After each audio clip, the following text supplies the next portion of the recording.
பாஸ்லேயே பார்த்துருப்போம், நம்ம நிக்சன் வந்து அந்த நடராஜன் நாட்டியம் அப்படின்னு சொல்லிட்டு ஒரு பெர்ஃபார்ம் பண்ணியிருப்பாரு. அந்த சாங்கை தான் ஆல்பம் சாங்காக இப்போ ரிலீஸ் பண்ணுறாரு. அதுக்கு போன வாரங்களில் பார்த்திங்கன்னா அந்த ஆல்பம் சாங்கை வந்து ப்ரொமோஷன் பண்ணுறதுக்கு காசு இல்லை, பெரிய அளவில் ப்ரொமோஷனுக்குலாம் கேட்குறாங்க, அதெல்லாம் எனக்கு செலவு பண்ண காசு இல்லை அப்படின்னு சொல்லிட்டு இருந்தவர் திடீர்னு ஓரளவுக்கு கொஞ்சம் இன்டர்வியூஸ் அந்த மாதிரி ஃபோட்டோகிராஃப்ஸ் ஷூட்ஸ் அந்த மாதிரிலாம் வச்சு பயங்கரமான ஒரு ப்ரொமோஷனுக்கு ஏற்பாடு பண்ணியிருக்காங்க. இதுக்கு காரணம் யார் அப்படின்னா மாயா அண்ட் கேங். அஃப்கோர்ஸ் எப்படியுமே ஏன் அப்படின்னா அவர் அந்த மாதிரி சொல்லும்போது எனக்கு காசு இல்லை அப்படின்னு சொல்லும்போது எல்லாரும் என்ன சொன்னாங்க, உங்கள் கேங் தான் இருக்காங்கல்ல, மாயா, பூர்ணிமா இவங்கெல்லாம் இருக்காங்க, ஜோவிகாலாம், அவங்கள்ட்ட கேளுங்களேன் அப்படின்னு சொல்லி நக்கல் பண்ணி கேட்டிருக்கும்போது அவங்க அஃப்கோர்ஸ் வந்து கண்டிப்பாக ஹெல்ப் பண்ணியிருப்பாங்க. அதனால் இப்போது அந்த நடராஜா சாங்கை வந்து வெளியிடுறாங்க அஃபிஷியலாக.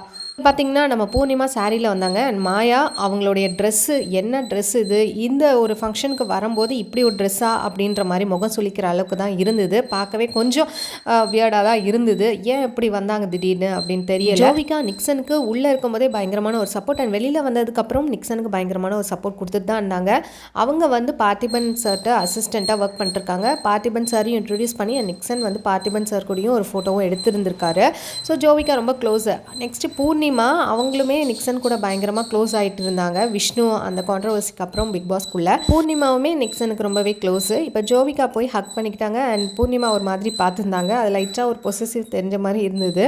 அண்ட் எனிஹவ் வந்து அவர் ரிலீஸ் பண்ணிட்டாரு. இதில் அவங்க அப்பாவுக்கு ரொம்பவே ஒரு பெரிய பெருமை. அவங்க அப்பா பேசாமல் பல வருஷங்கள் இருந்தார் அண்ட் ஃபோனையுமே பிளாக் பண்ணி வச்சுருந்தாரு. அதுக்கப்புறம் பிக் பாஸ்க்கு அப்புறம் வந்ததுக்கப்புறம் தான் அன்பிளாக் பண்ணியிருந்தார்.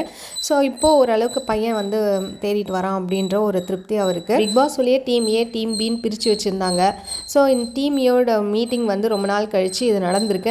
அனன்யாவுமே வந்திருக்காங்க. கூட பார்ட்னராக அந்த பாண்டியன் ஸ்டோர்ஸில் நடிப்பாங்க இல்லையா, அவங்களுமே விக்ரம் சார்பாக வந்திருந்தாங்க. ஆனால் விக்ரம் காணோம். ஏற்கனவே இவர் பாடின ஒத்த தாமரை பாட்டு வந்து ரொம்ப ஹிட் ஆச்சு. ஒருவேளை நடராஜ் நாட்டியமும் ஹிட் ஆகிறதுக்கு நிறைய வாய்ப்புகள் இருக்குது. அண்ட் நீங்கள் என்ன நினைக்கிறீங்க அப்படின்னு மறக்காமல் கீழே கமெண்ட் பண்ணுங்கள். இந்த மாதிரி அப்டேட்ஸ் சொன்னால் சேனல் மறக்காமல் சப்ஸ்கிரைப் பண்ணிக்கோங்க. பிடிச்சதை லைக் போட்டுருங்க. உங்கள் ஃபீட்பேக்ஸை கமெண்ட் மூலமாக தெரிச்சுங்க. தேங்க்ஸ் ஃபார் வாட்சிங்.